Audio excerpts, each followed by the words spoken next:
Bonsoir, bonsoir, bienvenue à tous et à toutes à la Cité des sciences et de l'industrie ce soir. Bonsoir également à Montbéliard, pavillon des sciences. Bonsoir Montbéliard, est-ce que vous êtes avec nous? Est-ce que vous nous entendez correctement? Bonsoir, on vous entend très bien. Bon, alors c'est parfait.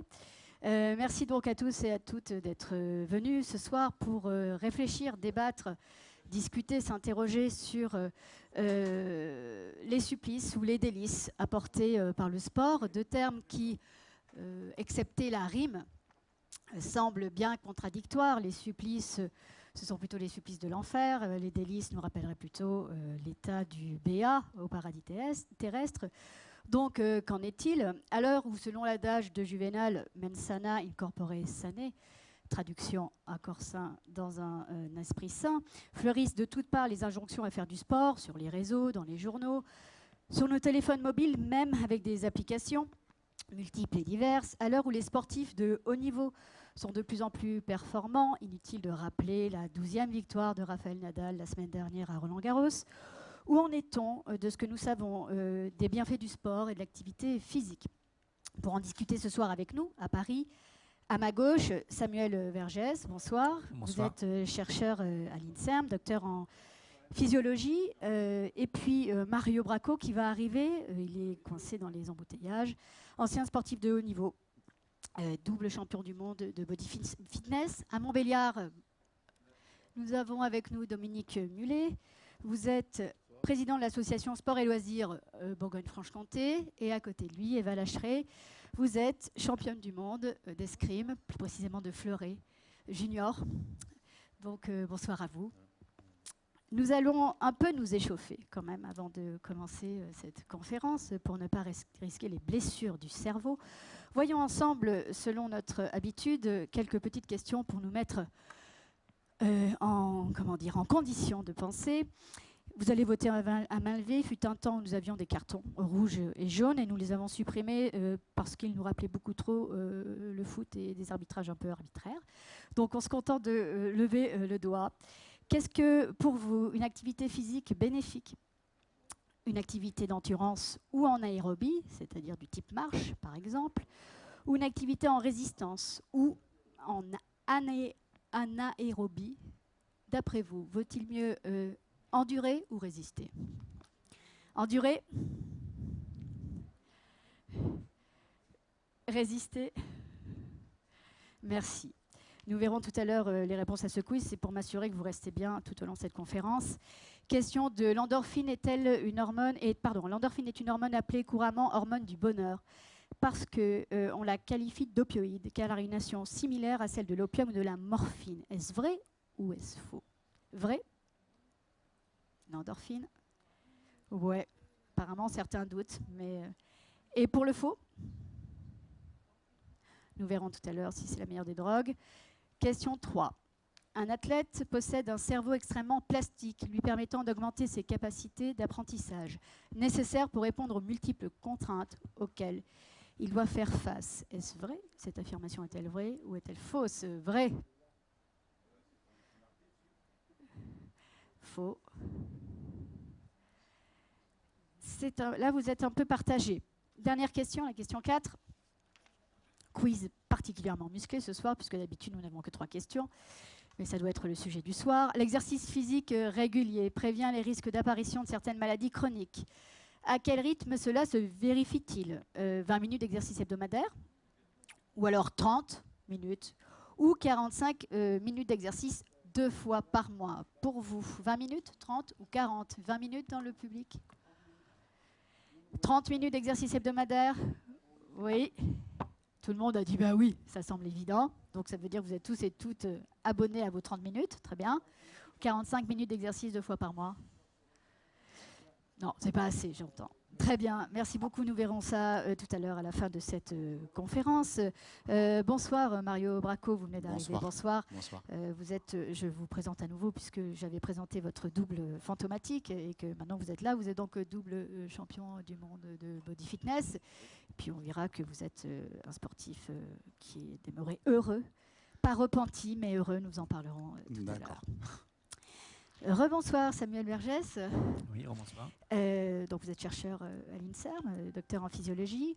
Nous allons ouvrir le bal avec vous. Dites-moi, il me semble que bouger, faire de l'activité physique, c'est finalement quelque chose qui est pratique archaïque en fait. Si on réfléchit à l'évolution, nous avons toujours bougé. Nos ancêtres ont toujours bougé. Oui, oui, c'est vrai qu'on est des animaux, nous autres, les hommes et les femmes, faits pour bouger. Et heureusement qu'on bouge et que l'on peut bouger longtemps et assez vite. C'est ce qui nous a permis longtemps de rattraper notre steak haché et de pouvoir le cuire dans notre caverne. Donc ça, c'est historiquement, je dirais, une qualité qui nous habite. Peut-être même le hacher avant de le cuire, non? Oui, À l'époque. éventuellement. éventuellement. Qu'en est-il de nos jours? Est-ce que, parce que je disais en ouverture de cette conférence, que les injonctions à faire du sport, à bouger, sont partout, sur nos bouteilles d'eau, sur certaines publicités qu'on peut voir à la télévision. Est-ce que nous bougeons toujours autant? Et voilà, et donc on comprend que depuis cette époque où il fallait courir après notre steak ou courir la montagne pour trouver quelques baies, eh bien les choses ont beaucoup évolué. Maintenant, on a le supermarché, le frigo, et on n'a plus qu'à s'asseoir pour se mettre à table. Et au-delà de la boutade, ça c'est quand même une modification de mode de vie qui est énorme pour notre espèce. On appelle ça la sédentarité, ou en tout cas l'absence d'activité physique suffisante. On appelle ça une véritable épidémie de sédentarité à notre époque, qui fait que l'on est, du fait de notre travail, on cultive de moins en moins les champs, on est de plus en plus devant notre ordinateur d'un point de vue professionnel. On se déplace de moins en moins à pied, etc., mais de plus en plus avec des transports motorisés. Donc au total, on est face à une vraie épidémie de sédentarité dans notre population, et ça a un impact très fort pour notre santé. Vous parliez de problèmes de santé publique, en quelque sorte.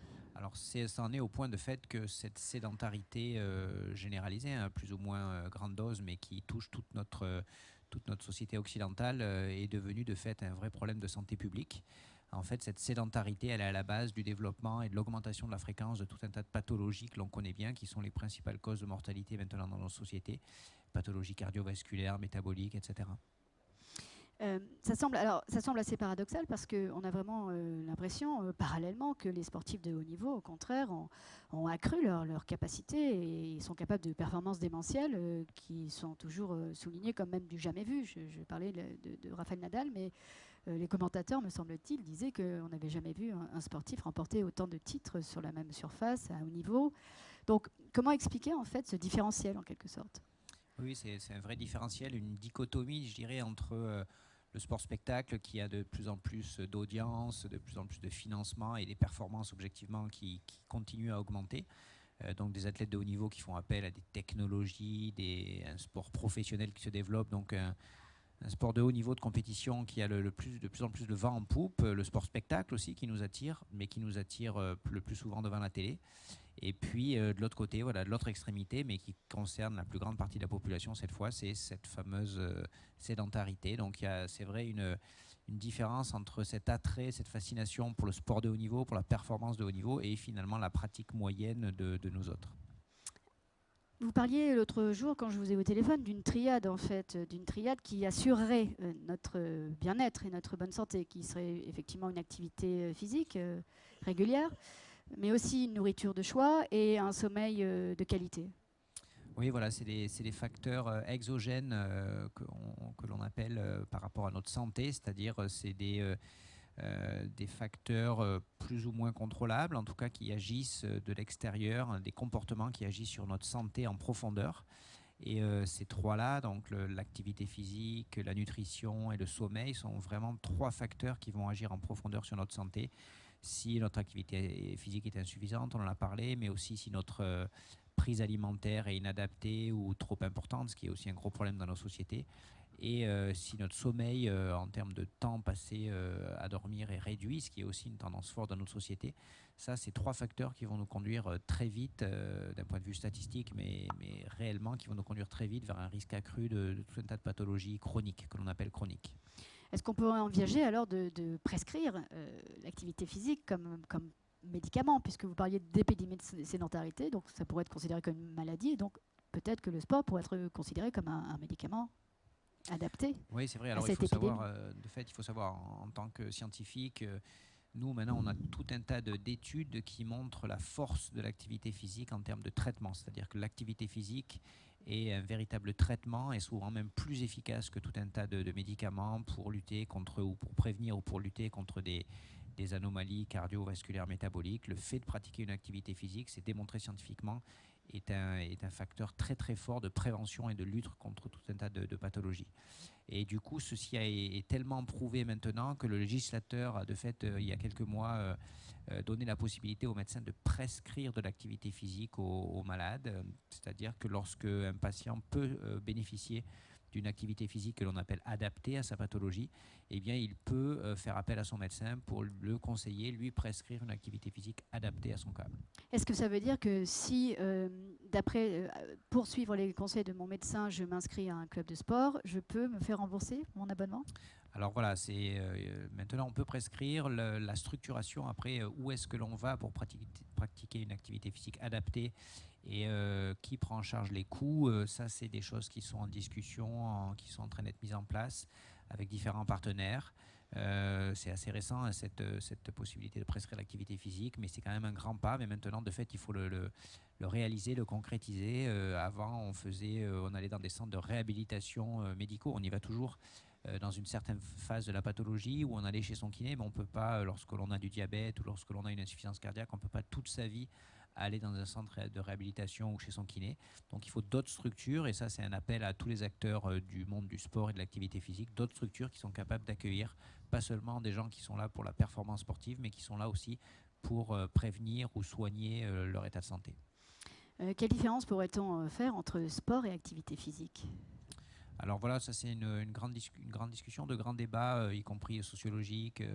Mais globalement, le sport touche plus à la notion de jeu et de compétition, de règles, alors que l'activité physique, concrètement, si vous avez marché 20 minutes pour venir ici à cette conférence, vous avez fait de l'activité physique sans qu'il y ait de compétition, sans qu'il y ait de règles, mais vous avez fait bouger votre corps à une intensité qui dépasse clairement celle que vous avez ici assis. Donc c'est l'activité physique, c'est ça, c'est d'augmenter sa dépense énergétique par rapport au fait d'être assis à tout point de vue, ça peut être jardiner, etc. Alors que le sport, c'est dans un cadre un peu plus cadré, réglementé et souvent à des vues de performance. Comment sensibiliser? Alors ça, voilà, je vous ai dit tout à l'heure qu'on a des données scientifiques maintenant très très convaincantes sur l'importance de l'activité physique pour la santé, que ce soit encore une fois pour prévenir ou pour traiter un certain nombre de maladies. Mais une fois qu'on a dit ça, une fois que l'on a des centres de réhabilitation qui savent très bien remettre en santé un certain nombre de patients, eh bien la question c'est comment ces patients qui ont une maladie encore une fois chronique, c'est-à-dire qu'ils vont vivre toute leur vie avec, encore une fois pour concrétiser, hein, c'est des pathologies cardiovasculaires, du diabète, c'est souvent associé à des problèmes d'obésité par exemple. Et donc la question c'est comment ces patients qui vont probablement garder cette pathologie toute leur vie vont devenir suffisamment autonomes pour pratiquer spontanément, individuellement, aller voir les structures qui peuvent les aider, pratiquer une activité physique suffisante. Et ça, c'est un vrai enjeu, alors bien sûr scientifique, médical, mais en fait, c'est un enjeu sociétal qui touche l'aménagement, par exemple, du territoire et des villes. C'est-à-dire qu'on peut avoir des choix d'aménagement des villes qui favorisent ou qui poussent les personnes à se déplacer plus à pied, en vélo que par voie motorisée. C'est aussi des choix dans les entreprises, c'est-à-dire que le sport au travail, c'est quelque chose de très important, qui peut être très important pour l'entreprise, pour la qualité de vie et l'efficacité au travail des salariés, mais qui du coup devient aussi importante pour la santé des salariés. Donc c'est une vraie problématique sociale globale que de favoriser, d'inviter à l'activité physique un maximum de gens dans nos sociétés modernes. Ça voudrait dire que nos sportifs de haut niveau, eux, sont préservés de toute maladie chronique ou de tout problème de santé, puisqu'ils font du sport. Oui, alors ça aussi c'est un grand débat, c'est-à-dire que le sportif de haut niveau, lui, il est clairement plus dans l'activité physique, il est dans le sport même à très très haute dose, forcément, c'est ce qui lui permet d'arriver à très haut niveau. Et donc la question c'est est-ce que plus on fait d'activités de sport, plus on est en bonne santé, ou est-ce qu'au bout d'un moment il y a quand même un maximum de dose Un effet qui dose. peut faire, voilà, un effet dose qui peut faire qu'au bout d'un moment on a beau plus pratiquer, c'est pas pour ça qu'on va être plus en forme, et même au bout d'un moment est-ce que l'on peut trop pratiquer au point d'avoir un état de santé qui va se détériorer. Donc il y a probablement un effet en cloche comme ça, c'est-à-dire lorsqu'on regarde l'état de santé en fonction de la quantité de sport, pas assez de sport, pas assez d'activité physique, on a un état de santé insuffisant. Mais si on pratique un peu d'activité physique, de sport, on va avoir un état de santé optimal. Et puis peut-être que si on pratique trop de sport, on peut avoir un état de santé qui va se dégrader, la blessure, le surentraînement, etc. C'est probablement le cas, même si lorsque l'on prend d'un point de vue statistique, par exemple, la mortalité d'athlètes de très haut niveau, de vainqueurs du Tour de France depuis des dizaines d'années, etc., eh bien, on a quand même des sportifs de haut niveau qui ont, par exemple, une longévité plus importante que la population moyenne. Donc, on a quand même des sportifs de haut niveau qui, malgré tout, malgré tout le sport qu'ils peuvent pratiquer et ce à quoi ils peuvent s'exposer comme blessures, surentraînement, ont malgré tout un état de santé meilleur à travers leur vie. Merci beaucoup Samuel Vergès. Nous reviendrons vous consulter avec les questions du public tout à l'heure. Rebonsoir Montbéliard. Bonsoir Eva Lacheret, vous m'entendez? Oui, je vous entends. Bonsoir. Vous êtes donc escrimeuse, fleurettiste, escrimeuse brillante.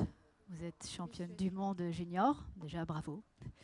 Vous avez commencé l'escrime tôt, à 9 ans, et vous m'avez dit que vous avez commencé l'escrime un peu pour suivre, influencé par votre frère qui faisait de l'escrime. Vous faisiez de la danse, et puis vous êtes passé à l'escrime, et au départ, vous me l'avez dit, vous avez fait de l'escrime pour vous amuser. Alors, comment on passe de l'amusement à la gagne, en quelque sorte? Donc oui, j'ai commencé l'escrime parce que mon frère en faisait, tout simplement. Et voilà, moi je faisais de la danse et il ramenait ses médailles, ses coupes à la maison. Et c'est vrai que j'avais aussi envie d'en faire pour moi aussi gagner certaines choses et aussi pour faire une activité avec mon frère. Et c'est vrai que dès ma première compétition, je l'ai gagnée et ça m'a vraiment donné envie de continuer sans que je me rende vraiment compte. J'ai commencé à m'entraîner, mon entraîneur a commencé à s'occuper beaucoup de moi pour que je progresse encore et encore. Et voilà, depuis, vraiment sans que je me rende compte, parce que j'étais très jeune, j'ai commencé à 9 ans, je suis passée vraiment sur une vision une vision qui se tournait plus vers le haut niveau, vraiment. Et maintenant, c'est un réel but. Je prends ça vraiment au sérieux, bien plus que d'autres choses dans ma vie. Et j'y tiens vraiment. Est-ce à dire que vous avez d'abord été séduite par le fait de gagner, d'être performante, que par le sport que vous pratiquiez? Ou est-ce qu'il y avait quand même un attrait fort pour l'escrime et le fleuret? J'étais surtout, je crois, attirée par le fait de gagner, vraiment, parce que je pense que si je n'avais pas réussi dans ce sport, si en compétition j'avais pas forcément gagné, mais eu des résultats dignes de ce nom, on va dire, je pense que je me serais tournée vers quelque chose d'autre, parce que j'ai ce besoin de réussir et je n'aime pas trop l'échec. Oui. Alors, vous l'avez dit, ça passe avant tout. On va développer le ça passe avant tout. Qu'est-ce que vous avez pris une décision, vous avez obtenu votre baccalauréat l'année dernière en section ES, et vous avez pris une décision à l'issue de ce succès, parce que c'en est un aussi. Quelle décision avez-vous prise? J'ai décidé cette année de me consacrer exclusivement à mon sport et de prendre une année pour m'y consacrer à 100%, parce qu'avant, avec le lycée, je finissais mes journées à 5h30, voire 15h30 quand les profs n'étaient pas là ou quand l'emploi du temps me le permettait. Mais ma journée ne s'arrêtait jamais là. J'étais obligée. Je voulais aller de toute façon à l'entraînement. Je finissais mes journées vers 20h, 20h30, ce qui fait que c'était très compliqué. J'étais très épuisée. Et là, cette année, j'ai décidé de faire une année de césure pour me consacrer exclusivement à mon sport. Et je le ressens, je me sens moins fatiguée, moins préoccupée. Votre langue a fourché à un moment. Vous avez dit « j'étais obligée », vous êtes reprise, « je voulais ». Alors, où vous situez-vous là entre l'obligation, donc le supplice un peu peut-être, et la volonté, ce que vous feriez par plaisir pour le délice? J'étais obligée, mais j'étais obligée pour moi-même. C'est moi qui ai pris cette décision. J'ai mes proches qui m'ont soutenue, bien évidemment, mais avant tout, c'est moi qui l'ai prise. Et je pense que j'étais obligée envers moi-même de voir ce que ça donnerait, de faire une telle année, de faire une année voilà, vraiment où je me consacre à 100% à mon sport. C'était une année assez décisive où je devais passer beaucoup de temps voilà, à l'escrime, passer beaucoup de temps dans les compétitions, que ce soit en junior, en senior, à l'international ou en national. Et je devais passer également une semaine par mois à l'INSEP. Donc avec les études, je pense que ça aurait été vraiment très compliqué. Et je préfère faire les choses à fond et m'avouer que voilà, je pouvais peut-être pas y arriver à faire les deux en même temps. Alors j'ai choisi de me consacrer à l'escrime cette année. Je vais reprendre mes études l'année prochaine. Je vais essayer de concilier les deux. Maintenant, je vois comment ça se passe quand on s'y consacre à 100%. Et je pense que je suis prête pour assumer les deux en même temps. Sur cette échelle qui irait du supplice jusqu'au délice, il y a quand même des états intermédiaires, j'espère. Vous situez où et qu'est-ce qui vous met particulièrement au supplice et qu'est-ce qui, malgré tout, vous rend heureuse d'avoir enduré ces tortures? Alors sur cette échelle, pour l'instant, je me situe plus vers le délice. Après, évidemment, c'est une échelle qu'on monte et qu'on descend sans cesse quand on choisit d'être athlète de haut niveau. Voilà, il y a le fait de gagner, le fait de perdre. Quand on perd, c'est des situations difficiles à accepter. Et voilà, quand on gagne, c'est plus le délice. Il y a aussi le fait de s'entraîner. Des fois, ça va. Des fois, on est un petit peu fatigué. Ça peut être compliqué. Donc, des fois, on s'approche plus du supplice quand on fait beaucoup d'entraînement. Et voilà, il y a aussi le fait que c'est un choix que j'ai fait, mais c'est aussi compliqué parce que je passe beaucoup de temps, que ce soit à la salle ou à l'étranger, donc loin de ma famille, loin de mes amis. Des fois, c'est compliqué de dire non quand il y a des repas de famille, quand il y a des sorties avec les amis, mais voilà, je sais pourquoi je le fais, donc je le fais, mais des fois, c'est vrai que j'aurais bien envie d'aller sortir avec mes amis. Est-ce qu'il vous arrive de sentir votre corps souffrant? Non, ça va. Je suis vraiment avec des gens qui font attention à moi, avec des professionnels. Mon entraîneur fait très attention. J'ai depuis cette année un préparateur physique et mental qui s'occupe de moi. Et voilà, je travaille avec des professionnels, ils font très attention à ça. Vous avez des ambitions? Vous dites que vous êtes encore junior, je crois, et vous tirez déjà en senior. Ça doit être un passage obligé si vous voulez atteindre vos ambitions. Quelles sont-elles? Voilà, moi je voudrais être championne olympique. Donc pour ça, ça passe par les qualifications et voilà, ça passe par le fait de réussir en senior. Donc je suis junior pour l'instant, je le serai encore l'année prochaine, mais je participe déjà aux Coupes du Monde senior. Et voilà, les qualifications vont commencer dès septembre.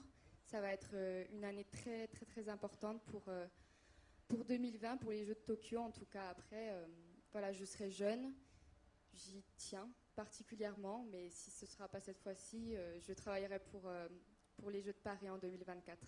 En 2024, oui, j'espère que d'ici... Enfin bref, c'est un autre sujet. Pour l'instant, il y a beaucoup de travaux. Réfléchissons, dites-moi, est-ce que vous envisagez une seconde de faire un sport, de pratiquer un sport sans qu'il y ait de compétition? Je pourrais le pratiquer, oui, mais je n'y passerai pas autant de temps. En tout cas, voilà, maintenant je fais de l'escrime, mais voilà, quand on fait des échauffements, tout ça, on fait aussi du basket, du foot, même du hockey parfois. J'aime bien, ça me divertit, mais je ne pourrais pas faire un sport comme ça, loisir, plusieurs fois dans la semaine pour me divertir simplement. Merci beaucoup. Nous reviendrons tout à l'heure avec les questions du public. Vous consultez. Rebonsoir Mario Bracco. Bonsoir. Vous êtes donc double champion du monde de body fitness. Oui. Vous l'avez dit l'autre jour, il y a un moment où vous avez eu l'impression d'avoir eu votre dose de shoot sportif. Je vois que vous avez pris tous les mots, oui. vous m'avez pris à la lettre. Surtout les expressions comme ça, marquantes. Oui, des mots forts, par là. vous avez raison. Oui, parce que ce que je recherchais en tant qu'athlète de haut niveau, c'était un résultat. Et donc, lorsque j'ai démarré on va dire ma discipline sportive, mon premier but était d'être champion de mon quartier, on va dire, puisque c'est un peu comme ça que ça marche au niveau sportif. Donc ça a marché. Ensuite, on a perçu chez moi peut-être des opportunités d'aller plus loin. Donc j'ai dit OK. Et j'ai été champion de France plusieurs fois. Ensuite, j'ai voulu aller, en tout cas la fédération de ma discipline m'a, on va dire, sélectionné pour aller défier les athlètes internationaux. Donc j'ai été champion d'Europe. Et au fur et à mesure des années, j'ai atteint ce qu'on appelle chez le sportif le Saint Graal, soit un titre de champion du monde, soit un titre olympique. Bon, ce qui se passe, c'est que dans ma discipline, il n'y a pas possibilité d'aller chercher le titre olympique, et j'ai gagné le premier Saint Graal, qui était donc ce titre de champion du monde. Comme toujours au niveau sociologique, il faut savoir que lorsque vous gagnez, vous entendez autour de vous plein de gens qui doutent en fait de votre performance et qui disent oui, c'est le fruit du hasard, mais ils ne savent pas fondamentalement tout ce qui est engagé en fait pour y accéder. Donc je me suis redonné ce deuxième challenge pour aller chercher un deuxième titre de champion du monde. Et là, effectivement, j'ai validé ce que j'avais validé la première fois. Et à l'issue de ce deuxième titre de champion du monde, j'avais décidé d'arrêter le cheminement et d'aller chercher encore une fois une quête, d'être derrière une quête en fait du plus grand nombre de titres de champion du monde, ce qui ne m'intéressait plus à un moment donné. Comment ça se passe dans votre tête quand justement, au summum en fait, vous choisissez de passer à autre chose? Et alors, à quoi passe-t-on? C'est très difficile. Donc, on se prépare déjà 2-3 mois à l'avance. On se dit, bon, adviendra ce qu'il adviendra à ce dernier championnat du monde. Moi, j'avais déjà pris ma décision d'arrêter, donc à mon plus haut niveau. Mais bien entendu, j'avais mis tous les moyens, on va dire, énergétiques, caloriques pour y accéder. Donc, je savais au fond de moi que j'y arriverais. Donc, on ne me posait pas la question comment, s'il y avait quelqu'un qui me parlait peut-être, j'en sais rien, mais en tout cas, je savais au fond de moi que j'allais réussir ce deuxième titre de champion du monde. Donc je m'étais préparé, je m'étais dit qu'à l'issue de cette dernière compétition, j'arrêterais et je passerais à autre chose. Et c'est pas simplement arrêter en fait, au bout du bout. Quand on arrête, il y a toute une phase d'adaptation qui n'est pas simple. Puisqu'en fait, votre vie, moi j'ai fait 15 ans de compétition de haut niveau, vous arrêtez du jour au lendemain quasiment, sans aucune préparation, hormis une préparation mentale 3 mois avant la fin du dernier championnat du monde. Mais après, il y a tout à reconstruire, il y a tout à construire. Mais j'ai perçu ça quand même comme une libération, parce que malgré tout, c'était une implication, un athlète de haut niveau, c'est du matin au soir, c'est 24 heures sur 24. Selon les disciplines, la mienne c'était quasiment 24 sur 24, puisque concernant la culture physique, donc le body fitness, tout est axé aussi sur la nutrition, sur les cycles de sommeil, tout est calculé, tout est cartésien on va dire. Il y a un véritable engagement et d'un seul coup, effectivement, comme vous le disiez, comment organiser sa vie sans ça après, c'est difficile. Donc il y a eu entre 2 et 4 ans d'adaptation quand même. Vous parlez de libération, comme si vous étiez libéré de vos fers, comme si vous étiez en enfer. Ouais. Oui, alors c'est peut-être pas aussi excessif, mais vous le disiez, vous aviez mis tous les moyens pour obtenir ce genre. Voilà, alors qu'est-ce que c'est ces moyens? Tous les moyens naturels. Qu'est-ce qu'on s'impose? Voilà, tous les moyens naturels, oui, puisqu'effectivement, on n'a pas, je ne sais pas si ça a été évoqué, puisque je suis arrivé en retard.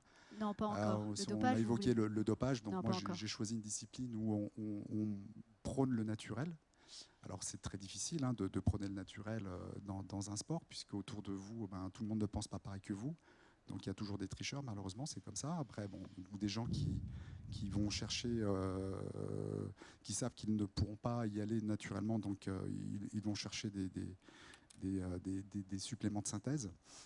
Donc c'était une libération dans le sens où il n'y avait plus cette implication énergétique, dans le sens où vous pensez du matin au soir qu'à votre discipline sportive, parce que vous visez le haut niveau, que vous avez un titre de champion du monde. Donc du coup, vous avez une sorte d'épée de Damoclès au-dessus de votre tête. On attend beaucoup de vous. Et à chaque représentation sportive, c'était une pression, à chaque fois. Donc voilà, donc j'ai porté mes titres avec beaucoup de fierté. Il n'y a pas eu de réelle souffrance. La souffrance, à un moment donné, elle est juste au début de la carrière parce que vous cherchez vos bases, vous essayez de comprendre comment physiologiquement vous fonctionnez, parce que tout est physiologique, tout est mécanique aussi, donc hormis l'aspect mental. Donc il y a une véritable implication énergétique, donc beaucoup d'énergie déployée, et au fur et à mesure du temps, malgré tout, on peut dire ce qu'on veut, mais c'est usant. Voilà. Vous dites que vos années de sport à haut niveau vous ont malgré tout livré une philosophie de vie. Est-ce que vous pouvez Oui, bien sûr. Bah, disons que le sport que j'ai pratiqué et que j'ai toujours aimé depuis l'enfance, depuis l'âge de mes 5 ans. Là, j'en ai 54, donc je pratique toujours aujourd'hui. Ce que j'ai appris, ce que j'ai compris du sport, c'est quand même malgré tout au départ, c'est sa genèse, c'est le bien-être dans son corps et dans sa tête. Et c'est resté. Donc la phase de haute compétition est juste en fait une parenthèse.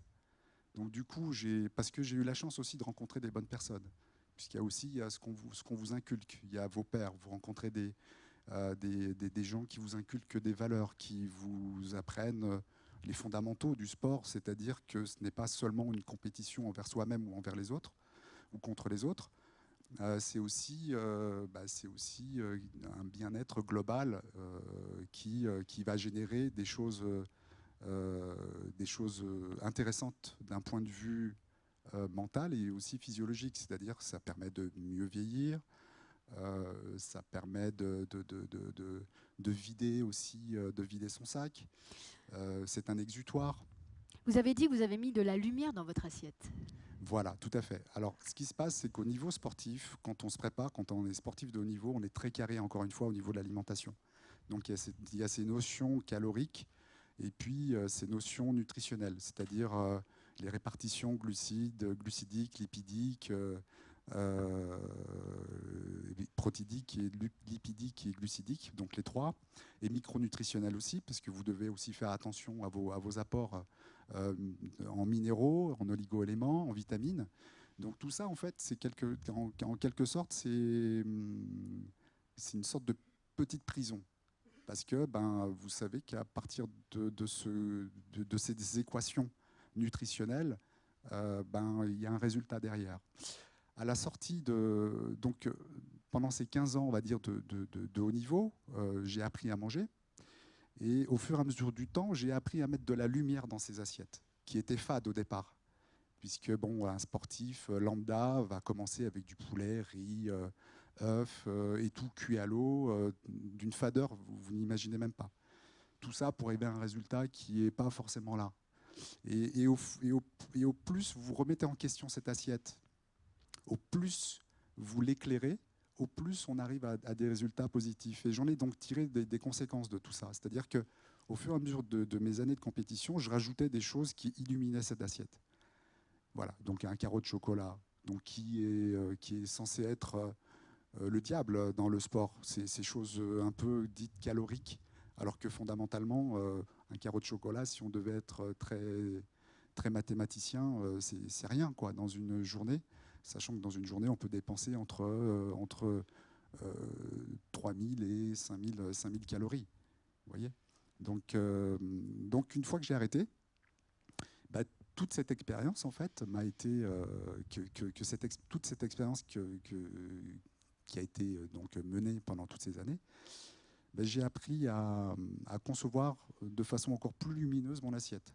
Voilà, donc je suis allé chercher des aliments et je suis allé tester des choses qu'athlète, je n'aurais jamais testé. Et j'ai essayé de voir aussi si au niveau de la performance, ça allait améliorer ma performance. Et je me suis rendu compte que cette grosse assiette lumineuse finalement m'aidait à être encore plus performant et m'aidait aussi à être serein.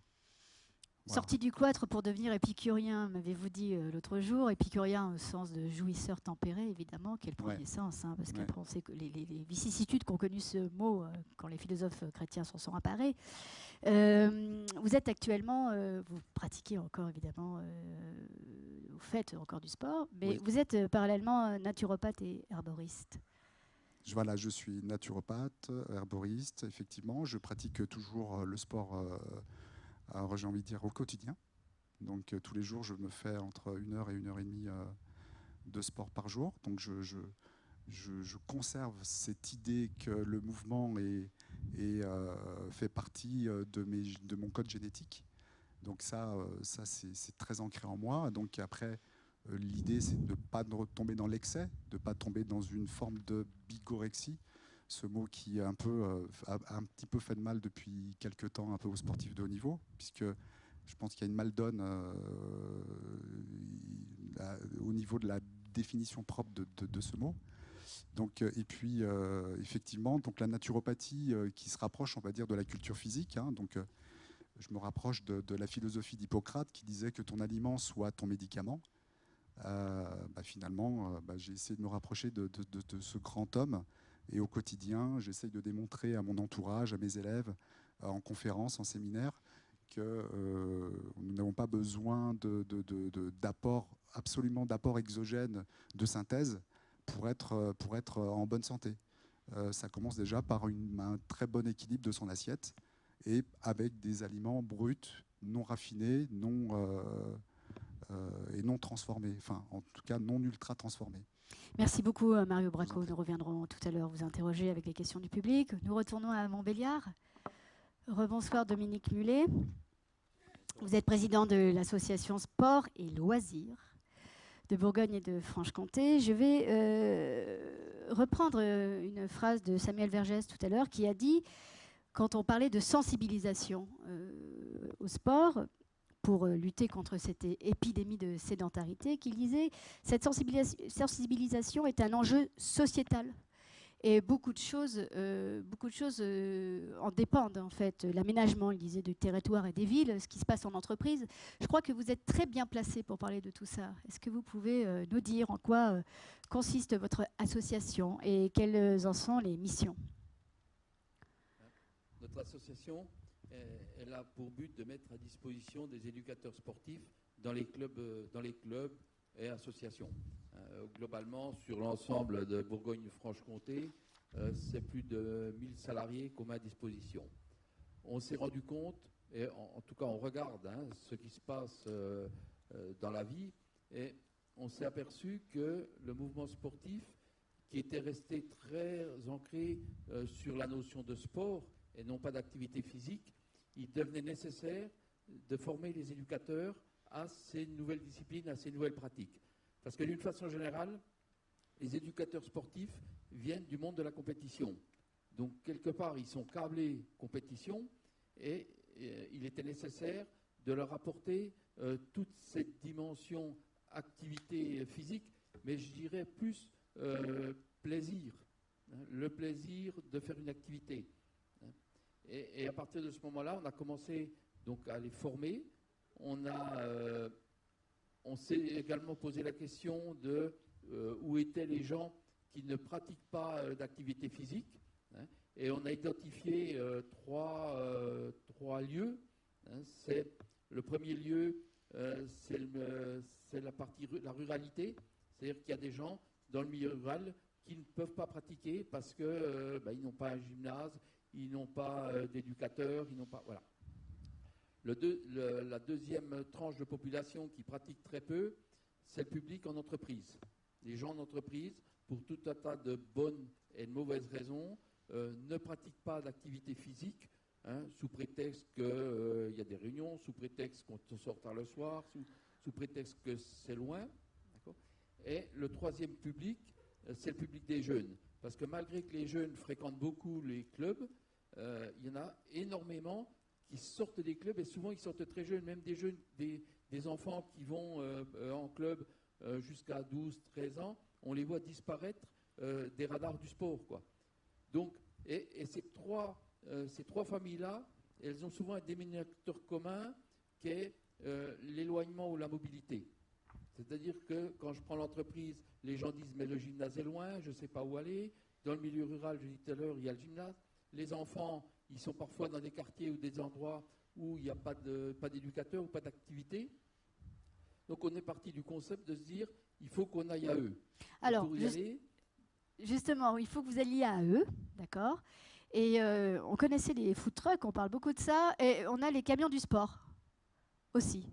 Alors en quoi ils consistent ces camions du sport ? Tout simplement, on s'est dit que pour faire du sport, il ne faut pas forcément, puisqu'on n'est plus dans le sport, on est dans l'activité physique, donc puisqu'on n'est plus dans le sport, on n'a pas besoin d'un gymnase aux normes, on n'a pas besoin d'installations complexes. Du sport, hein, on peut en faire, de l'activité physique, pardon, on peut en faire à peu près partout. D'accord ? Donc on s'est dit, on va dans un camion mettre du matériel, hein, du matériel basique, hein, des trottinettes, des carbines laser, tout du matériel simple. Et puis, notre camion, il va parcourir le département ou la région, hein, on en a 2 maintenant, hein, et il va s'arrêter sur la place du village, comme s'arrêtait, c'est une image, hein, mais il va s'arrêter sur la place du village, comme à midi, on a un marchand de pizza qui vient.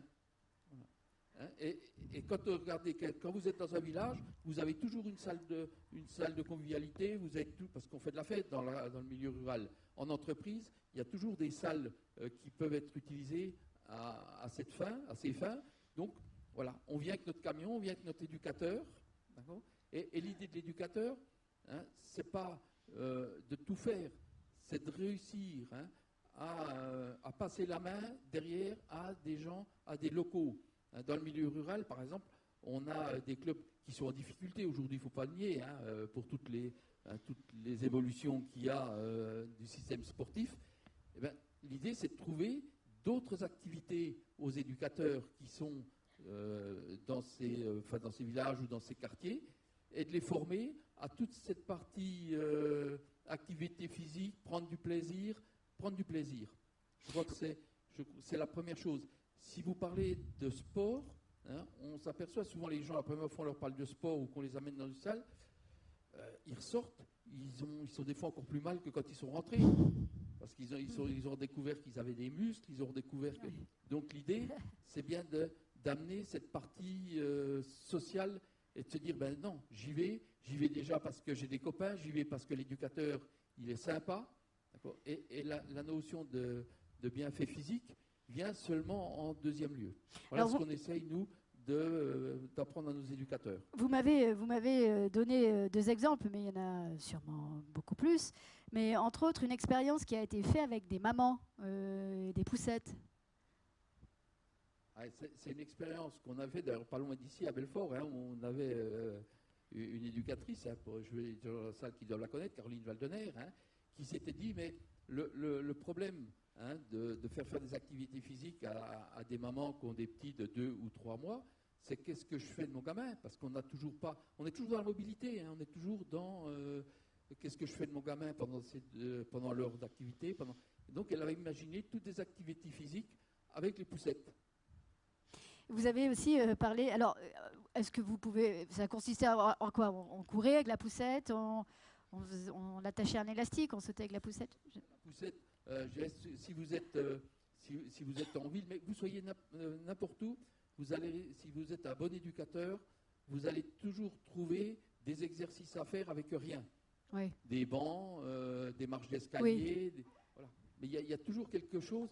Je vois Kader qui sourit. Hein, dans un parking de supermarché, quand il pleut, un parking de supermarché le soir, c'est super, quoi. Oui. Super. On en a quelques-uns à Paris, donc on va peut-être pouvoir faire des choses aussi. Le groupe PSA, vous êtes intervenu aussi, qui est un groupe important chez vous. On a tenté quelques expériences, hein, avec le groupe PSA. Il y a quelques années en arrière, c'était du temps de Jean-Philippe Jombard, où on a réussi à faire du sport sur le temps de travail aux gens. Et puis là, on intervient encore sur le site de Belchamp, hein, pour ceux qui connaissent, où on fait du sport pendant l'heure de midi.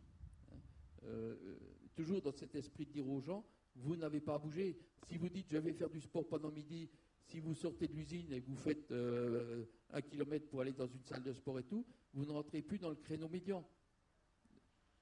Vous insistiez l'autre jour sur l'importance du lien social. Vous aviez cette phrase et cette image assez parlante. On avait les bistrots avant, et les bistrots disparaissent pourvu qu'il nous reste encore les terrains de foot. Quelle est la vertu sociale de lien de ces pratiques sportives ?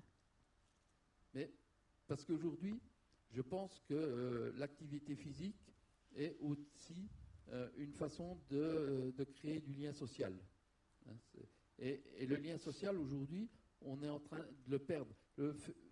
Quand on va faire du sport, Eva l'a dit tout à l'heure, elle a été faire du sport avec son frère. On va souvent faire du sport avec un copain. Donc aujourd'hui, beaucoup de gens ne font pas du sport pour le sport lui-même, font du sport parce qu'ils appartiennent à un groupe, parce que socialement, ils se retrouvent. D'accord ? Et donc c'est ça aujourd'hui qu'il faut qu'on ne perde pas, qu'on conserve. Et je le disais, il y a 30 ans ou 40 ans en arrière, j'étais pas né. C'est beau. Ça a failli passer, bravo. Il y avait deux outils sociaux dans les villages. C'était le terrain de foot et le bistrot. D'accord ? On a tué, au nom de la lutte contre l'alcool, tous les bistrots. Ne tuons pas les terrains de foot. Vous parliez, plusieurs fois vous êtes repris, vous avez parlé d'activité physique, de sport, puis après vous avez dit non, activité physique. Donc vous faites vous aussi une différence entre le sport et l'activité physique, entre le podium et le plaisir, j'imagine. Oui, parce que le sport, il répond à un certain nombre de codes qu'on a vus par nos deux athlètes qui sont intervenus. L'activité physique, c'est beaucoup plus large que ça. C'est prendre du plaisir. Je crois que dans la vie qu'on a aujourd'hui, le plus important, c'est de prendre du plaisir. D'accord ? Et le sport est un outil de plaisir. Quand je dis un outil de plaisir, c'est que quand vous allez randonner en forêt, quand vous marchez en ville, vous avez envie d'être bien. D'accord ? Et pour être bien, vous faites du sport. D'accord ? Et donc c'est là que le sport est un outil de bien-être. Être bien comme un tas de choses, comme l'a dit notre ami tout à l'heure, c'est aussi bien manger, c'est tous ces éléments qui font qu'on se sent bien, d'accord ? Parce que socialement on est bien, quoi. Quel conseil vous donneriez à Eva Lacheret qui est à côté de vous, du haut de vos 25 ans? De toujours prendre du plaisir. De jamais oublier le plaisir? Si on ne prend pas de plaisir, on ne réussit pas. Si on ne prend pas de plaisir, on ne réussit pas. Merci beaucoup. Nous allons maintenant donner la parole à notre public qui s'est chauffé tout à l'heure avec les questions du quiz et donc qui est en pleine forme. Est-ce que nous avons, on va commencer par Montbéliard par exemple, est-ce que nous avons des questions à Montbéliard?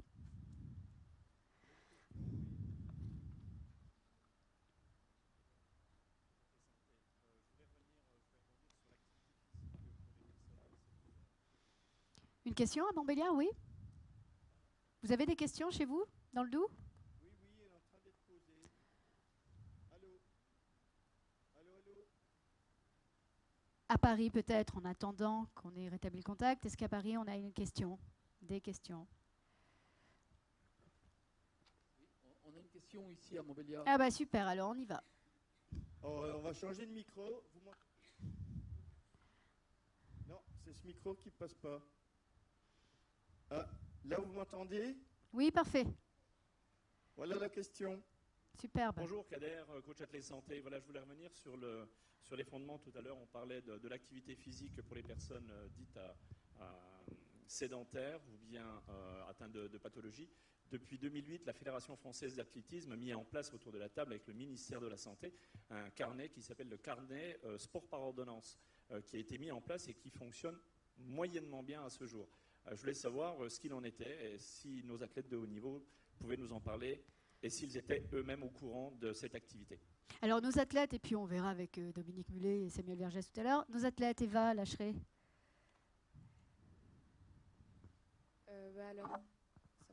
Alors moi, j'étais pas du tout au courant de ça.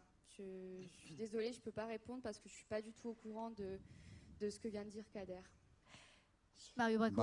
Si, moi je suis au courant et je suis d'accord avec le propos. C'est vrai que ça fait quelques années que ça dure. Ça reste quelque chose qui n'est pas ancré dans les esprits, on dirait. Alors, qu'est-ce qui freine l'évolution de ce process? Est-ce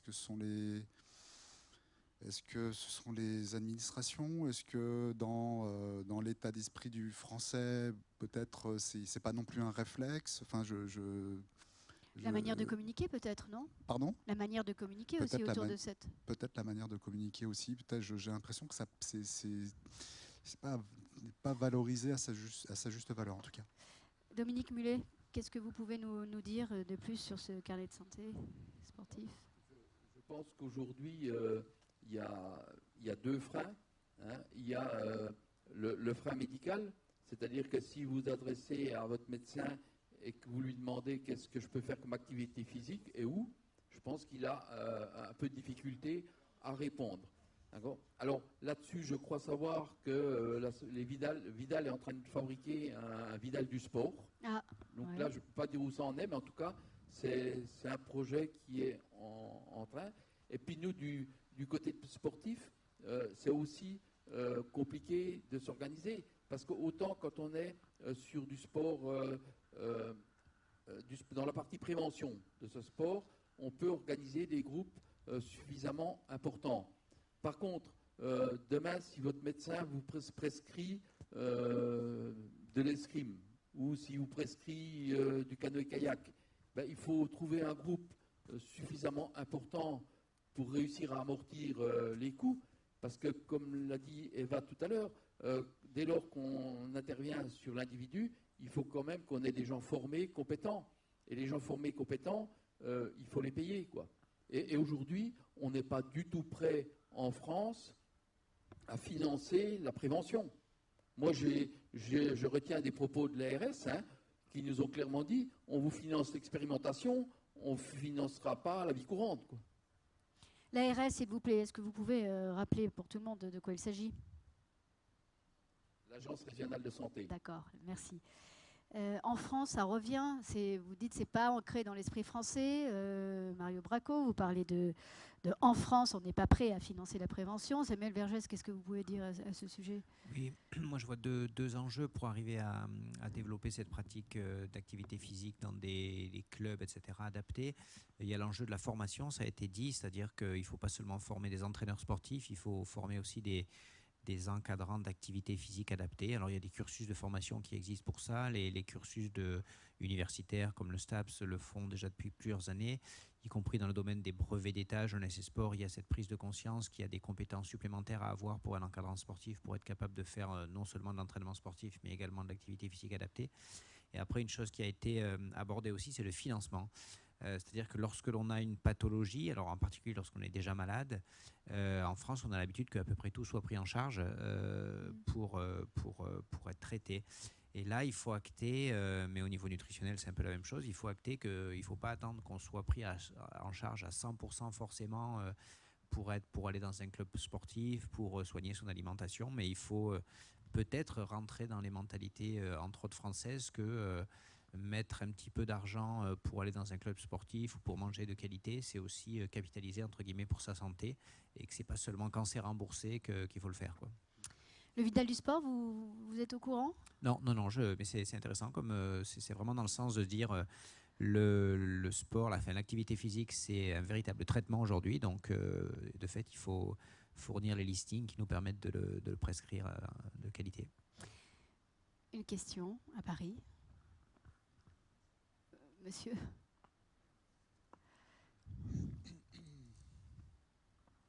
Bonsoir. Bonsoir. M'entend ? Marc Rosenblatt, je suis président du syndicat national des médecins du sport en France. Et nous travaillons donc avec le Comité national olympique et sportif français pour avoir mis en place avec Alain Calmat le Vidal du sport.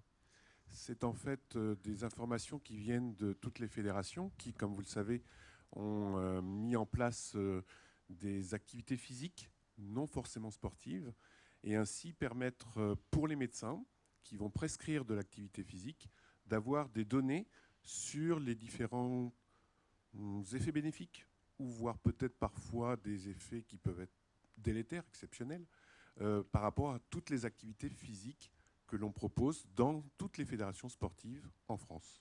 Et donc ce Vidal du sport répertorie toutes les indications, les éventuels effets indésirables pour chacune des activités sportives. Et on est en train de finaliser donc ce document qui va être diffusé bien évidemment dans tous les milieux médicaux, mais également sportifs.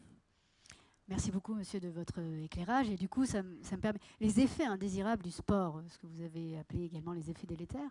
Alors, qu'est-ce que ça pourrait être, les effets indésirables du sport, Samuel Vergès ? Disons que, alors, si on parle même d'activité physique, tout simplement, plus largement, Il y a des concepts de base, je dirais, en particulier lorsque l'on se met en route dans une activité physique. Des notions comme la progressivité, le dosage, la récupération, tout ça, c'est des choses qu'apprennent justement les professionnels du sport qui encadrent l'activité physique. Voilà, commencer par des doses adaptées, augmenter progressivement les doses. La dose, ça veut dire le temps que l'on pratique une activité physique, le nombre de fois qu'on la pratique par semaine, savoir accepter ou programmer ces phases de récupération aussi, c'est-à-dire que bien sûr que l'activité physique induit un phénomène de fatigue, c'est normal, c'est ce qui fait qu'on progresse, mais ensuite il faut prévoir le temps de récupération pour que l'organisme se remette en place. Donc, et si ces éléments-là de progressivité, de récupération ne sont pas mis en place, et c'est vrai aussi pour un sportif de haut niveau, eh bien on peut risquer de fait la blessure, on peut risquer aussi de perdre le plaisir, clairement.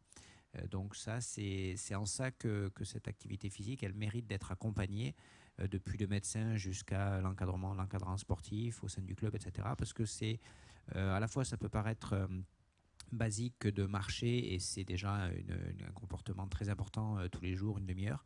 Mais lorsque l'on veut une activité physique un peu plus spécifique, c'est important d'être accompagné par des professionnels autant que possible. Mario Bracco, les effets indésirables du sport concrètement, est-ce que vous avez souvenir de quelque chose de saillant pour vous? À un moment où vous vous êtes dit, oulala. Alors, moi, en tant qu'ancien sportif de haut niveau, à l'époque, j'étais tout seul. Donc, c'est-à-dire, je n'avais pas d'accompagnant, je n'avais pas de coach sportif, ni de conseiller nutritionnel, ni quelqu'un pour me dire stop, hormis mes amis qui me disaient t'as une sale gueule. Voilà. Donc, c'est déjà un premier signe. C'est ce qu'on appelle plus communément, d'un point de vue technique, cette oxydation qui se voit au travers votre face. Et puis, oui, bien sûr, c'est malheureusement le côté négatif de l'entraînement à outrance, c'est le surentraînement. Il faut être en capacité, vu qu'on est censé être des êtres exceptionnels génétiquement, entre guillemets, on est aussi censé s'auto-calmer à certains moments. Donc ce sont des choses que j'arrivais à faire. Pas au début, donc les 3 premières années ont été particulièrement difficiles, donc c'est là où j'ai le plus souffert, on va dire. Et les 12 années suivantes ont été du plaisir. Donc j'ai su prendre du recul, encore une fois, me reposer plus tôt et m'entraîner moins. Parce qu'encore une fois, ce n'est pas la quantité qui fera la qualité. Moi, j'ai battu beaucoup de concurrents parce que justement, ils étaient en surdose d'entraînement et en incapacité, finalement, le jour J, d'être performant. Eva Lacheret, des effets indésirables? Ou c'est trop tôt encore? C'est un petit peu tôt pour moi parce que je ne connais pas pour l'instant. Après, comme je le disais tout à l'heure, j'ai vraiment une équipe qui s'occupe de moi. Mon entraîneur et mon préparateur physique font très attention à ça. Je n'ai pas encore connu de grosses blessures car la moindre blessure, on la soigne tout de suite, on s'en occupe immédiatement. Et voilà, donc après, j'ai parlé avec beaucoup de kinés dans certains championnats. Et voilà, j'avais une kiné notamment qui m'expliquait quand elle allait à la salle de sport, elle voyait des gens donc s'entraîner, que ce soit pour du sport ou pour une activité physique. Et elle disait qu'elle, en tant que kiné, elle voyait immédiatement les problèmes physiques qu'ils allaient avoir. Voilà, elle me disait, ils se placent mal. Et elle savait immédiatement quel problème, à quel niveau ils allaient avoir, en fait. Et voilà, c'est pour ça que je pense que c'est très important d'avoir une équipe qui sait doser, parce que moi, personnellement, j'y connais rien du tout. Je ne connais rien du tout à la musculation. À l'alimentation, ça va de mieux en mieux, mais c'était pas gagné non plus. Donc voilà, c'est important, je pense, de bien s'entourer et de demander des conseils. Vraiment, de poser les questions, de poser les bonnes questions et de faire très attention. Vous parlez de problèmes physiques, mais est-ce qu'on peut considérer qu'il y a aussi une dépendance de type psychologique, ce qu'on appellerait une addiction au sport? Oui, je pense qu'il y a vraiment des addicts au sport. J'ai une copine à moi notamment qui est vraiment très addicte au sport. Bon, moi, c'est pas foncièrement mon cas, mais voilà, elle, même si elle est blessée, il n'y a pas longtemps, elle avait une entorse à la cheville. Et voilà, ce qu'elle voulait avant tout, c'était que ça se soigne vite pour aller courir. Et voilà, donc elle est allée courir, elle s'est refait mal. Donc je pense qu'il faut savoir se surveiller, comme le disait Marco, faut savoir se prendre en charge, faut savoir faire attention à soi, parce que voilà, je pense qu'il n'y a rien de plus important. Au sujet de ces addictions. À moi ? Oui, par exemple. Au sujet de ces addictions. Est-ce qu'il y a une addiction ? Est-ce qu'on se sent à un moment obligé, comme si on était sous l'emprise d'une drogue, de faire du sport ? Comme pour un sportif de haut niveau, on a un but. Donc le but, c'est de gagner. Donc par la force des choses, on se retrouve dans une mécanique, dans un rouage qui fait qu'on est pris dans ce process. Donc on ne s'en rend pas compte tout de suite en fait qu'on est dans une forme addictive. On est dans un processus un peu qui est d'effort et de récompense. Parce qu'il y a toujours cette notion de récompense à la fin d'un entraînement. Je pense que pour le sportif de haut niveau, c'est quelque chose qui ne se voit pas tout de suite, mais je pense qu'il y a quand même une forme d'addiction parce que physiologiquement, je pense qu'on ne va pas me contredire, il y a quand même des phénomènes physiologiques qui s'installent au niveau de l'organisme. Donc il y a ces notions de plaisir, de réussite, de son entraînement, de ses efforts. Après, il faut en être conscient. Au bout d'un certain temps, quand on a un petit peu d'expérience, on acquiert de l'expérience et on sait qu'à un moment donné, il ne faut pas dépasser la limite. Et je sais qu'à mon niveau, j'ai fait très attention à ça parce que sinon, on se coupe de tout. On se coupe de sa famille, de ses amis. Au travail, on n'est pas présent parce qu'on ne pense qu'à ça. Donc voilà, il y a une limite aussi intrinsèque à avoir, c'est-à-dire c'est quand même à chaque athlète de s'en rendre compte, mais je sais que c'est pas facile pour beaucoup parce que c'est un véritable fléau qui se passe paradoxalement. D'un côté, il y a la sédentarité, et puis de l'autre côté, effectivement, il y a l'excès, il y a l'addiction, il y a la peur de ne pas réussir quelque chose, il y a la peur de ne pas avoir le physique qu'on voudrait avoir. Donc on se lance des défis, mais des défis qui peuvent être limites d'un point de vue physiologique et donc au niveau de la santé. Une question à Montbéliard. Bonsoir. Bonsoir. Pardon. Oui, deux questions. La première question, c'est auriez-vous une définition de la sédentarité ? Et la deuxième question, c'est peut-être la réflexion des intervenants sur des pratiques libres, à savoir que l'on voit pas mal de personnes actuellement pratiquer une activité physique et sportive sans contrôle, avec des informations diverses, les magazines, les médias divers. Et une réflexion pour terminer, je ne pense pas que l'addiction touche que les sportifs de haut niveau. Alors, plusieurs points intéressants. Qu'est-ce qu'on appelle la sédentarité, Samuel Vergès ? Alors, de fait, se pose la question de cette définition-là. Je donnerais deux pistes. On peut calculer le nombre de pas que l'on fait par jour, en fait. On peut calculer ou mesurer même. Et l'Organisation mondiale de la santé conseille que pour maintenir un état de santé suffisant, correct, sans être du tout un sportif de haut niveau, il faut réaliser 10 000 pas par jour. Alors 10 000 pas, j'imagine que ça vous dit peut-être pas grand-chose. Il y a des podomètres qui peuvent vous donner une indication, mais ce qui est sûr, c'est qu'il y a une très grande majorité de la population qui ne fait pas 10 000 pas par jour. Une autre manière de caractériser ça, et donc moins de 10 000 pas, on peut considérer qu'on est dans le domaine d'une certaine sédentarité ou d'une pratique d'activité physique insuffisante. L'autre manière de voir les choses, c'est que les recommandations en termes d'activité physique minimum, je dirais, pour que l'état de santé soit correct, c'est de l'ordre d'une demi-heure de marche par jour, tout compris. C'est-à-dire que vous pouvez compter chaque aller-retour que vous faites pour aller dans le métro, chaque montée d'escalier que vous faites au travail, etc. Si vous sommez tout ça et que vous marchez globalement une demi-heure par jour, vous pouvez considérer que vous n'êtes pas sédentaire. Mais si vous regardez bien, en fait, on a des rythmes de vie entre l'ascenseur, la voiture, le tapis roulant, le siège, qui fait que la demi-heure de marche, même au total, du lever au coucher, elle n'est pas toujours là. Et dans ces cas-là, on peut considérer qu'on est à risque de sédentarité. Ouais. Que dire de ces pratiques que monsieur a appelées libres, c'est-à-dire, j'imagine, si j'ai bien compris la question, ces applications qu'on peut avoir sur son téléphone portable, qui sont multiples maintenant, sur les réseaux, les conseils des magazines. Qu'est-ce qu'on sait de ça, Dominique Mullet, par exemple? La pratique libre aujourd'hui, c'est un fait de société.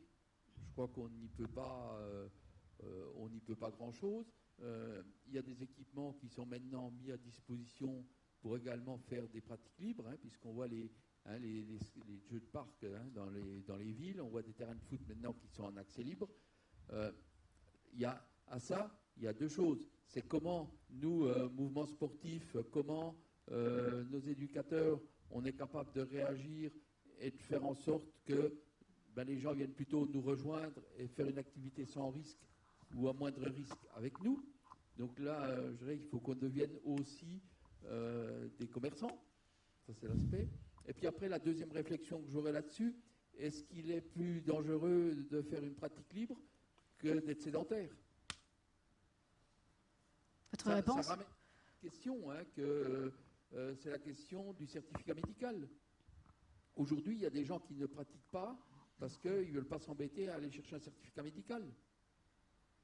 Donc voilà, c'est des questions entre comment on fait, comment on laisse les gens libres, et je trouve que c'est tout à fait normal. Si j'ai envie d'aller courir, c'est de ma propre responsabilité, c'est moi qui... Voilà. Donc, et puis après, est-ce qu'il vaut mieux un terrain de foot je vois, il y a un petit village là qui a un terrain de foot qui est un peu qu'on pourrait croire à l'abandon, mais en tout cas, on y voit plein de gamins qui jouent au foot dessus toute la longueur de journée.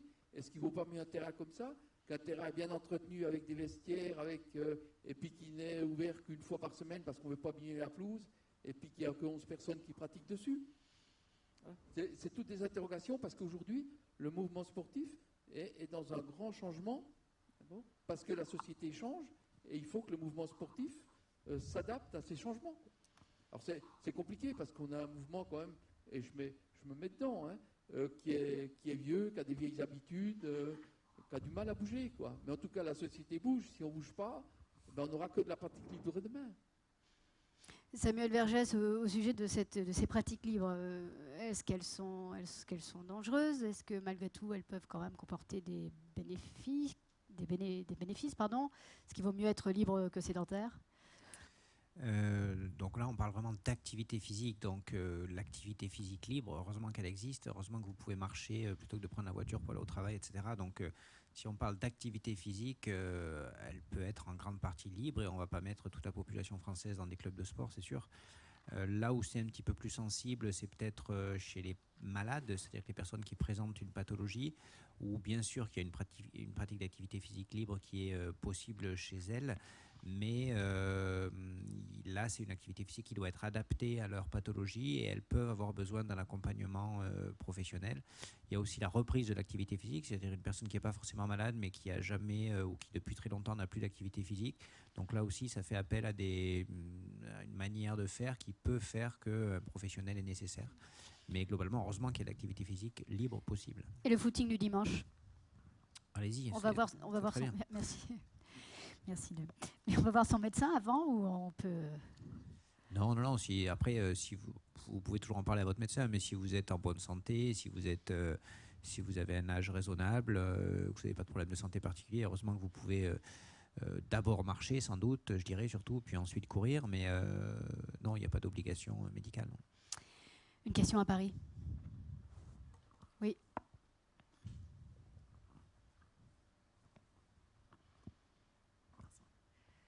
Bonsoir, Jean-Baptiste, coach sportif. Alors moi, c'était pour revenir sur la question supplice ou délice. Est-ce qu'il ne faudrait pas revoir les programmes d'EPS à l'école déjà? J'essaie de resynthétiser tout ce que j'ai marqué sur ma feuille. C'est qu'on a tous l'image du stade où on va courir et on ne sait pas trop pourquoi, on a une mauvaise image. Et moi, au quotidien, je rencontre ça, des personnes qui se disent je veux perdre du poids, il faut que je cours. Alors qu'il y a plein d'autres méthodes et c'est pas juste ça. Et ils ont vraiment un blocage, on le sent qu'ils ont un blocage. Et ça serait plutôt, suivant les âges, hein, bien entendu, mais leur apprendre pourquoi bouger. Déjà, leur expliquer qu'au niveau de tout ce qui va être au niveau de la coordination, pour tout ce qui va être les réflexes archaïques, leur apprendre qu'ils auront une meilleure coordination, les troubles de la posture, suivant les âges, bien entendu. Hein, on ne va pas expliquer ça à quelqu'un en primaire comme à quelqu'un au lycée. Et surtout, leur apprendre à aimer à bouger. L'importance de la prévention, mais sûrement l'importance aussi de l'éducation très jeune à l'école, dans une école rêvée, puisque elle est encore loin, d'après ce que j'ai compris des dernières réformes. Oui, mais ça c'est un autre cadre, un autre environnement sociétal qui est clé. C'est-à-dire que l'éducation à l'activité physique, elle est déterminante. C'est sûr que dans les âges les plus jeunes se prennent des habitudes, une conscience du corps, de la nécessité ou du plaisir de bouger qui est clé. Les professeurs de PS, je pense, sont quand même formés et très conscients de ça. Après, la qualité de ce qui se fait, les moyens qu'ils ont, etc. Mais c'est sûr que c'est déterminant. Ça, l'action auprès des jeunes est déterminante. Ouais. Dominique Mullet, l'action auprès des jeunes, vous en parliez tout à l'heure, de ces jeunes qui finalement abandonnaient, il y avait deux cas que vous évoquiez. Soit ils abandonnaient finalement très, très, très tôt le sport, soit au contraire, ceux qui voulaient faire du sport à haut niveau étaient détectés très tôt et ça aussi, ça pouvait poser des problèmes. J'ai pas compris la question. Je vais recommencer. Vous en parliez tout à l'heure, en fait, des jeunes et du sport. Il y a deux cas de figure, en fait. Ces jeunes qui abandonnent finalement le sport à l'âge de 15-16 ans parce que voilà, ils sont jeunes et ils ont d'autres préoccupations, ou ces jeunes qui sont détectés très tôt. Et ça aussi, cette détection très tôt, pour en faire des champions, ça peut poser problème. On est aux deux extrémités de l'échelle, en quelque sorte. Est-ce que vous pouvez nous en parler ? Je crois que dès lors qu'on est dans les extrêmes, il y a problème. Donc à partir du moment où on fait faire du sport de haut niveau à des enfants encore, je pense que ça pose un problème de développement. Enfin, je pense que les médecins sont plus à même que moi d'en parler, mais il faut faire attention, quoi. Il faut faire attention aux enfants et de ne pas les amener trop tôt dans une pratique trop intensive. D'accord ? Et puis de l'autre côté, c'est pareil, il y a toute cette sédentarisation où nous on a des programmes où à la fois on parle d'activité physique, mais de jeu, et puis on parle de nutrition, où on associe les deux pour montrer que quand on mange un éclair au chocolat, il faut faire un bout de chemin avant de l'avoir digéré, quoi. Voilà. Donc, mais c'est plus une sensibilisation pour leur dire faites de l'activité physique, mais quand beaucoup d'entre nous étions gamins, on faisait de l'activité physique, on allait dans le bois, on grimpait dans les arbres, on faisait toutes sortes d'activités. Aujourd'hui, ce qu'il faut qu'on réussisse à faire, c'est à faire ressortir les gamins de derrière leur tablette, de derrière leur canapé, et de les amener à faire de l'activité. Et puis après, grimper aux arbres, c'est aussi bénéfique que monter dans un mur d'escalade. Et ce que je voudrais essayer, nous, ce qu'on milite aujourd'hui, c'est de se dire, de l'activité physique, on n'a pas besoin d'installations complexes pour les faire. Une question à Montbéliard. Oui. Alors j'avais une question pour M. Bracco. Que pensez-vous de la multiplication des salles de sport qui poussent comme des champignons, sans accompagnement professionnel ? Êtes-vous pour la professionnalisation des dirigeants ? Alors, je n'ai pas entendu le premier point. Ces salles de sport qui poussent un peu partout comme des champignons, sans vraiment des professionnels, une sorte de low cost en fait de la salle de sport. Qu'en pensez-vous ? Alors c'est vrai que moi j'ai vu les premières salles de sport pousser en France dans les années 80. Et maintenant, en l'espace de quelques décennies, effectivement, il y a eu une vraie révolution en termes de démocratie de ce genre de lieu. Et depuis maintenant une dizaine d'années, on va dire depuis l'avènement des réseaux sociaux, on va dire, les salles de sport se sont énormément développées. Mais d'un point de vue objectif, elles ne se sont pas développées dans le bon sens du terme. C'est-à-dire que ce sont des salles qui ont été créées pour générer du business, plus que pour apporter une valeur ajoutée, en termes d'accompagnement physique. Alors, bien évidemment, hein, il ne faut pas mettre tout le monde dans le même sac, mais il y a des grosses chaînes qui trustent maintenant de plus en plus les villes. Hein. Il y a des grosses chaînes étrangères, hein, pour ne pas en citer, j'en citerai qu'une, c'est Basic Fit par exemple, qui sont issus sont des investisseurs en fait, qui investissent dans l'immobilier, qui achètent des gros espaces immobiliers pour rentabiliser cet espace immobilier. Ils créent des salles de sport low cost et donc du coup on se retrouve avec des salles de gym qui sont accessibles financièrement mais pas d'accompagnement. Donc le côté négatif il est là, c'est-à-dire que chacun doit se débrouiller avec ses propres outils. Les outils, les gens, où est-ce qu'ils vont les trouver? Ils vont les trouver sur les réseaux sociaux, avec des gens qui sont moyens, qui ne sont pas fiables. Malgré tout, ils ont une certaine influence parce qu'ils ont un certain nombre de followers. Parce que maintenant, on est cru, parce on est crédible parce qu'on a un certain nombre de followers, malheureusement. Ce que vous appelez l'influenceur plus que le coach, en fait. Voilà, on va plus se rapprocher de l'influenceur que du coach.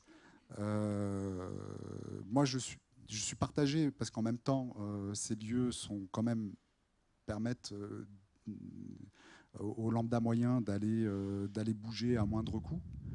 C'est vrai que quand on voit des salles de sport qui proposent 19 € par mois ou même un petit peu moins, je crois même 14 € si vous allez dans des heures qui ne sont pas de pointe. Par exemple, entre 13h et 16h, il y a des salles de sport qui proposent des abonnements à 13 € par mois. Le hic dans ce genre de salle low cost, c'est l'accompagnement. Encore une fois, les gens sont voués à eux-mêmes. Ils sont uniquement influencés par les réseaux sociaux puisqu'il n'y a pas de coach. Et souvent les conseils ne sont pas crédibles. Donc on voit des gens qui font n'importe quoi. On leur met aussi le couteau sous la gorge. On leur dit qu'ils ne ressemblent pas à l'idéal corporel. Donc des coachs peu scrupuleux vont leur imposer de s'abonner encore un petit peu plus à leur méthode de coaching pour perdre du poids. Donc c'est vrai que on va dire la tendance actuelle est un petit peu corrompue en ce moment. Donc voilà, tendance actuelle qui nous éloignerait en fait de l'essentiel, c'est-à-dire voilà. Bouger comme nos ancêtres il y a des millions d'années, être accompagné et puis éprouver du plaisir à le faire, à bouger. La meilleure activité physique, celle qui est la plus bénéfique, c'est l'activité d'endurance. Alors c'est marcher par exemple, c'était la réponse à la première question du quiz. Et puis on réfléchissait, est-ce que l'endorphine, qui est cette hormone appelée couramment l'hormone du bonheur, est en fait un opioïde parce qu'elle a une action similaire à celle de l'opium ou à celle de la morphine. D'accord ? C'était la réponse vraie. Vrai. Qu'est-ce qui est vrai? Oui, d'accord, c'est ainsi. Oui, c'est pour ça qu'elle est vraie. Effectivement, vous voyez, c'est une hormone du bonheur, du plaisir. Donc, hormone qui se déclenche assez vite quand on pratique une activité physique sans être un sportif de haut niveau. La question 3. Un athlète possède un cerveau extrêmement plastique, lui permettant d'augmenter ses capacités d'apprentissage nécessaires pour répondre aux multiples contraintes auxquelles il fait face. Vous avez tous abordé cette chose. Comment vous sentez au bout de quelques années de pratique ce qu'il faut faire? C'était évidemment vrai. Et la dernière question. L'exercice physique régulier prévient les risques d'apparition de certaines maladies chroniques. Ça a été dit à l'orée de cette conférence. C'est juste. À quel rythme cela se vérifie-t-il? La réponse a été donnée également. 30 minutes d'exercice hebdomadaire. On parlait même de marcher 30 minutes, je crois, quotidien. Donc c'est mieux qu'hebdomadaire, c'est quotidien, c'est par jour. Il me reste, vous suivez, c'est bien, bravo. Il me reste bien sûr à vous remercier tous et toutes d'être venus ce soir. Nous écouter. Nous remercions l'INSERM, Univers Sciences, la Cité des Sciences et de l'Industrie à Paris. Merci à nos amis de Montbéliard. Merci à nos techniciens qui accomplissent chaque fois cette prouesse extraordinaire de nous faire parcourir des kilomètres en 1 seconde. Merci également à nos invités. Merci Samuel Vergès, merci Mario Bracco à Paris, merci beaucoup Eva Lacheret à Montbéliard et puis Dominique Mullet. Montbéliard que nous quittons le temps de l'été puisque nous y reviendrons le 12 septembre pour notre conférence de rentrée, d'accord. Elle aura pour thème les troubles de l'apprentissage, d'accord. En attendant, je vous souhaite un bon été, et quelle que soit la manière dont vous y prenez, bougez, bougez, bougez. Voilà, merci beaucoup, bonne soirée.